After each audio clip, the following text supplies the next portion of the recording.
Para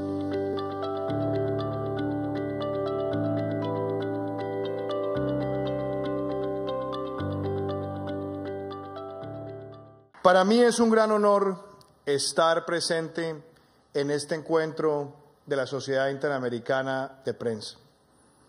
Lo es porque considero que esta es una institución que por años ha sembrado en toda la región un sentimiento de responsabilidad frente a la democracia, la defensa irrestricta de los derechos humanos y algo que considero muy importante en cualquier sociedad democrática, la defensa a ultranza de la libertad de expresión. Me complace que en este encuentro se vayan a tratar temas tan importantes como la profundización de la democracia y las amenazas que existen en la región a la democracia. Me complace que se vaya a discutir sobre la libertad de prensa en nuevos entornos internacionales. Y me complace también que se vaya a dedicar una parte importante de las deliberaciones a la transformación digital de la sociedad. Y por eso considero que las reflexiones para compartir hoy están orientadas en esos tres temas. En primer lugar, a mí me parece muy importante reflexionar sobre lo que está ocurriendo con la democracia en América Latina. Y quiero empezar por decir que la deliberación sobre los fundamentos de la democracia está presente todos los días. Alguien decía que era el más imperfecto y al mismo tiempo el único mecanismo de ordenamiento de la sociedad que permite el pleno ejercicio de las libertades. Quizás también por eso, desde épocas muy antiguas, desde cuando el propio Aristóteles se planteaba cuál era el mejor sistema de gobierno, él siempre decía que los sistemas de gobierno tenían estructuras y tenían amenazas que tienen que ver con la forma en la cual se van desprendiendo los principios. Por eso decía Aristóteles que cuando se ejerce la monarquía sin virtud se llega a la tiranía, que cuando se ejerce la aristocracia sin virtud lo que tenemos es la oligarquía, y que cuando se ejerce la democracia sin virtudes, lo que estamos es a puertas de la anarquía. Por eso ha sido una constante lucha de la sociedad en darle estructura y valores al sentimiento de la democracia. Por eso además aplaudo que el propio escudo de Colombia diga con claridad libertad y orden, porque se necesita ese equilibrio democrático, el pleno ejercicio de las libertades y el orden que lo garantiza. Y por eso también valoro que en el entorno regional hayamos dado pasos tan importantes en las últimas décadas, como haber consolidado en el 2001 lo que se conoce como la Carta Democrática Interamericana, el más importante de los instrumentos multilaterales del sistema después del Pacto de San José, para defender con todos los bríos, con todas las capacidades, que la democracia no puede estar amenazada en nuestra región.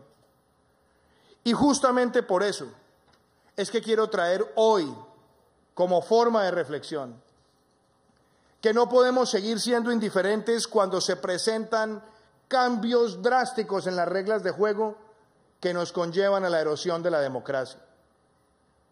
Este año, cuando se cumplen 20 años desde el proceso de aniquilación de la democracia en Venezuela, yo quisiera dejar planteado esto sin ningún tipo de escozor.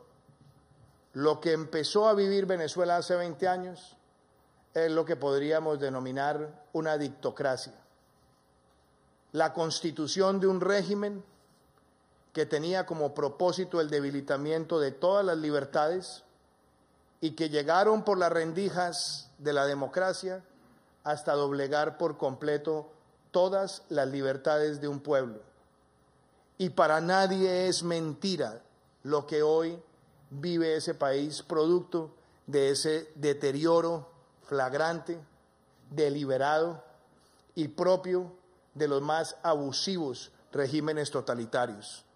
la eliminación por completo de la separación de poderes, la destrucción del aparato judicial para convertirla en un servil instrumento de persecución, el desmoronamiento de la prensa libre, canales y medios de comunicación que fueron intimidados, nacionalizados, expropiados o expulsados. Y este evento de la Sociedad Interamericana de Prensa es para que hoy todos tengamos claro que la defensa de la democracia en Venezuela no es un tema ni de izquierda ni de derecha, es de sentido común para defender las libertades en todo el hemisferio.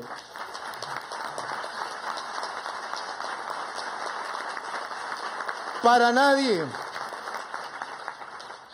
puede ser un debate de control geopolítico.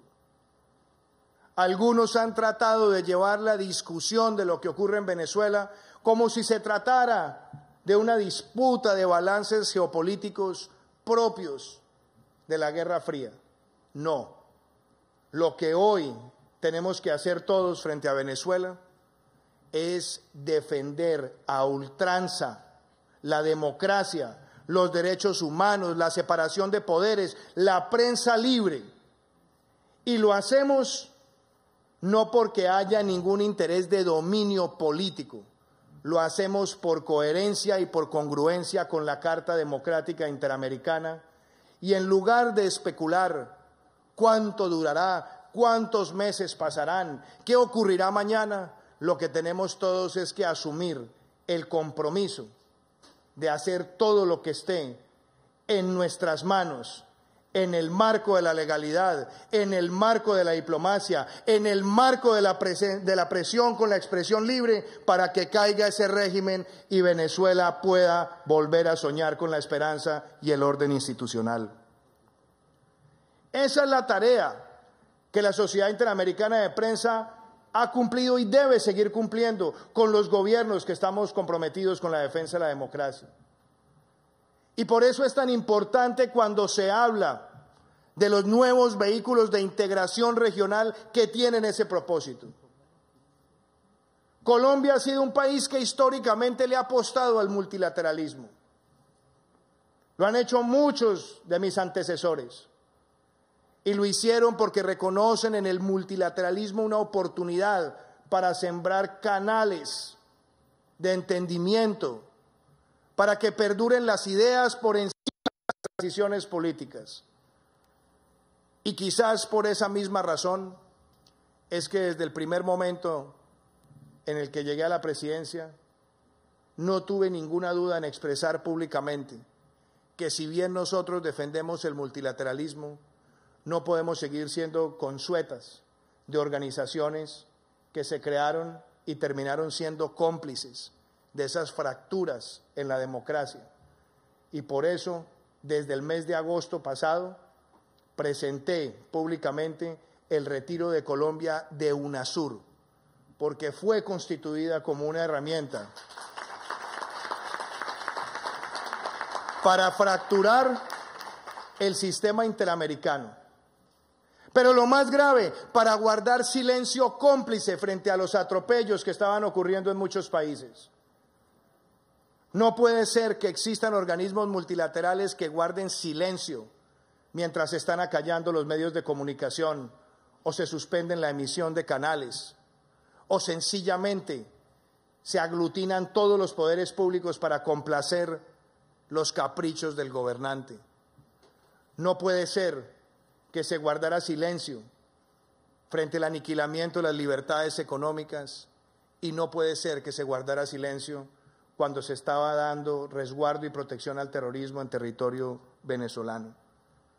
Por eso celebré que la semana pasada en Chile se firmara la Declaración de Santiago, donde nace Prosur, una nueva visión de integración no ideologizada, no burocrática, y que propicia el diálogo de los gobiernos sobre 3 pilares fundamentales: la defensa de la democracia, la defensa de los derechos humanos y la defensa de la economía de mercado con sentido social, donde todos nos podemos poner de acuerdo y donde no debe exigir nadie que se hagan acompañamientos cómplices a las malas prácticas de ningún gobierno. Ese nacimiento de Prosur creo que cae en buen momento para el continente y que cae en buen momento porque uno de los pilares de la defensa de la democracia es el respeto a la libertad de prensa. Y por eso Prosur, que nació hace pocos días, espero que sea una de las herramientas claves para que en los países de Sudamérica afiancemos todas las normas, políticas, regulaciones, principios y decisiones de gobierno para arraigar la libertad de prensa como principio y no seguir viendo la persecución miserable de quienes tienen por derecho y por además motivación la defensa de la verdad por parte de gobiernos que caen en la tentación del totalitarismo. Yo quiero plantear también que esta discusión que tenemos hay que ubicarla en la libertad de prensa.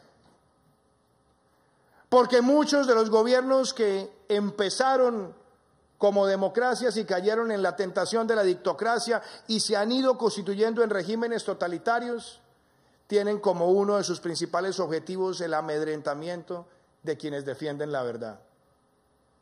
Hoy, con orgullo, vengo ante la CIP a cumplir dos tareas que me nacen del corazón. La primera, firmar con orgullo la declaración de Chapultepec en estos 25 años de este vibrante instrumento que ha servido de buenas prácticas en todo el mundo.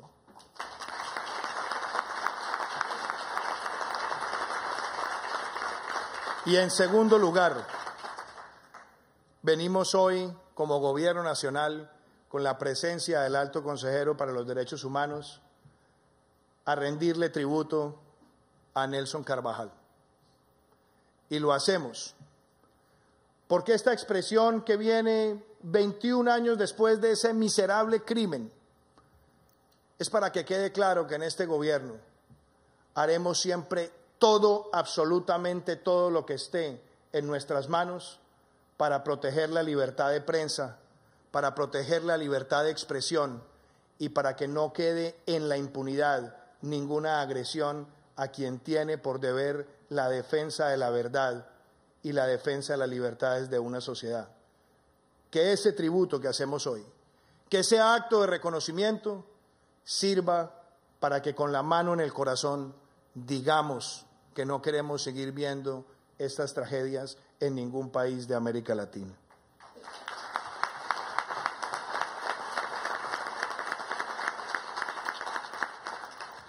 Yo también quisiera plantear que en esa defensa de la libertad de prensa hay muchos recuerdos heroicos en Colombia. Muchos. Algunos que recuerdo hoy, el de Guillermo Cano, el de Jorge Enrique Pulido, por solo mencionar algunos.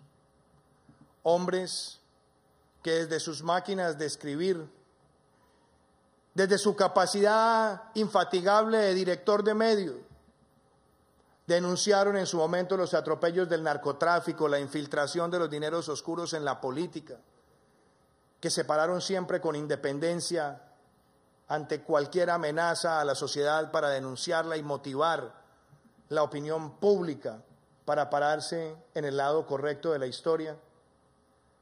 Me merece traer esos reconocimientos y esas memorias para decir que si bien hemos avanzado en la gran mayoría de países, seguimos teniendo retos y Colombia no es la excepción.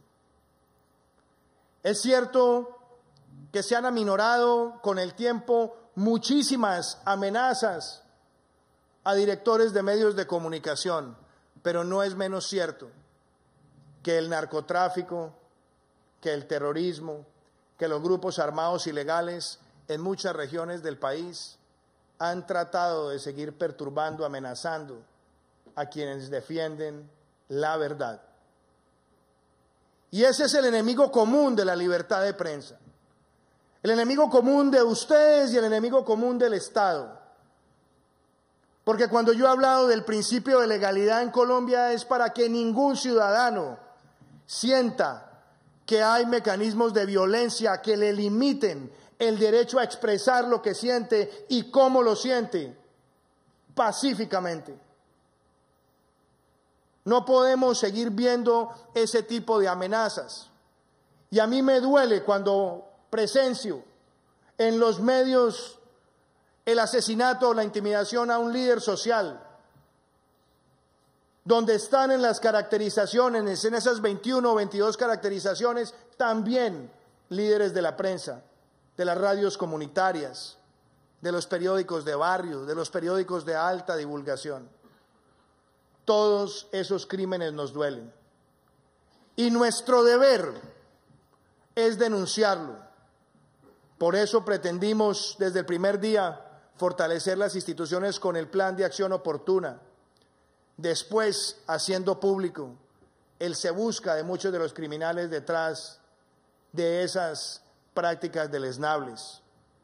Y pueden tener la certeza que mientras ejerza la presidencia de la República, de aquí al 7 de agosto del 2022, vamos a trabajar de la mano todas las autoridades para esclarecer, para castigar y para prevenir cualquier amenaza a la libertad de prensa en Colombia. Es mi deber, es mi convicción y estoy acá para manifestarlo con toda la energía, con todo el compromiso republicano. Y quiero plantearles también a ustedes unas reflexiones.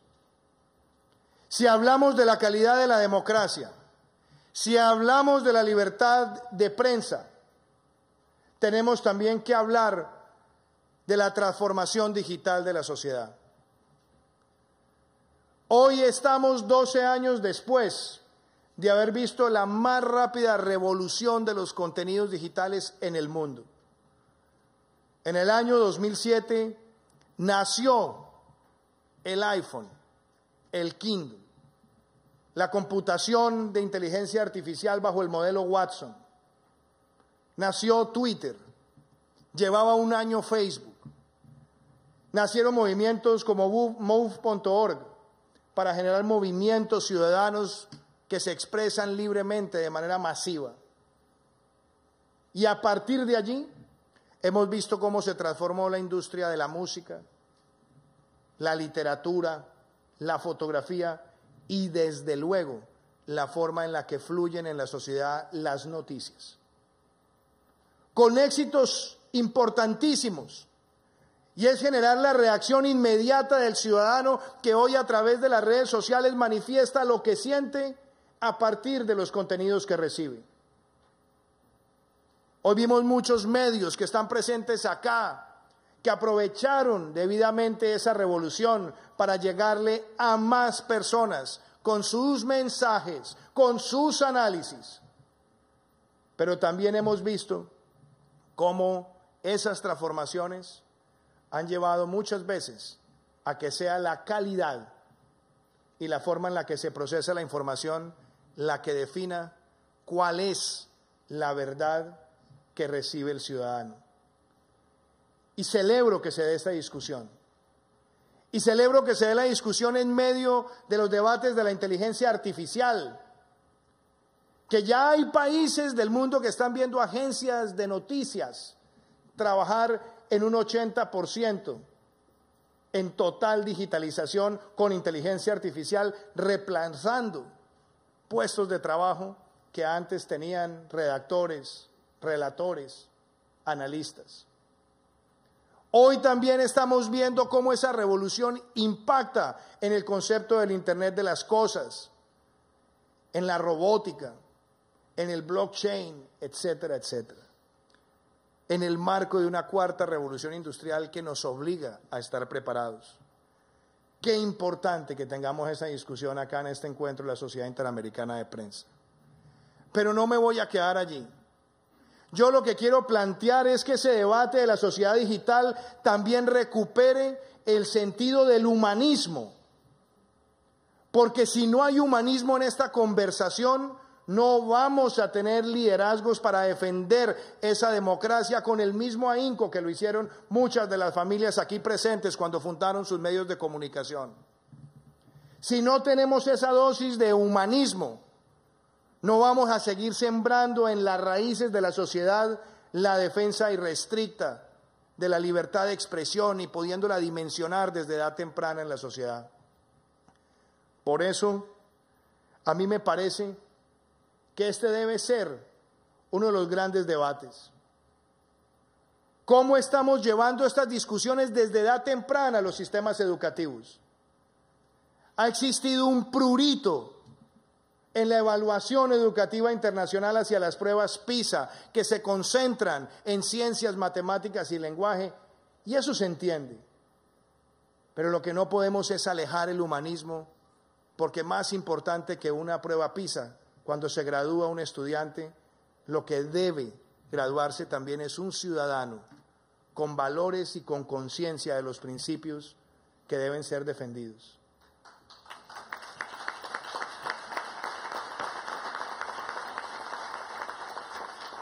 Yo veo ahí la importancia de tener jóvenes que vuelvan a recibir desde el sistema educativo, claro, con los parámetros del siglo XXI, pero una ética, una cívica, un sentido de la historia que le permita diferenciarse de la capacidad de procesamiento de datos de las máquinas que será acelerada en los próximos años. Y yo creo que es allí donde debemos sembrar esos valores, donde ese niño crezca con el total rechazo a la violencia, con el total rechazo a los atajos de la corrupción, con el total rechazo a las tentaciones de la compra o la venta de votos que debilitan el sistema democrático. Y yo estoy seguro que cuando se siembra ese humanismo, se le está abriendo también un camino a esos jóvenes para que sigan el camino del periodismo como una carrera, para que sigan el camino de interpretar los sentimientos de la sociedad y plasmarlos en sus letras de molde cuando salen de las imprentas, en tener jóvenes que tengan la vocación y la voracidad de figuras del periodismo como Kapuczynski, que recorrieron el mundo y fueron capaces a través de sus obras, de crónicas, de visitar regímenes opresores para generar una gran sensibilidad cuando no teníamos las redes sociales. De volver jóvenes que tengan la vocación de fundar medios de comunicación, desde lo comunitario hasta lo más sofisticado de lo digital.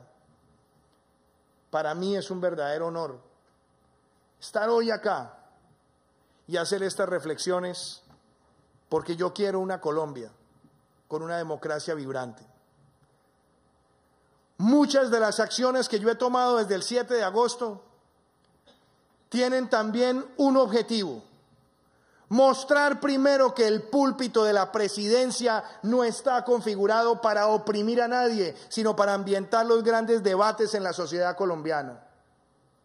Defender la separación de poderes y plantear debates en el marco de la Constitución para que deliberen las instituciones y acoger las decisiones de las instituciones sin tratar de utilizar el poder para inclinar la conciencia de ningún ciudadano para que favorezca mi criterio, sino para que todos como sociedad construyamos en medio de la diferencia un sentido común de responsabilidad.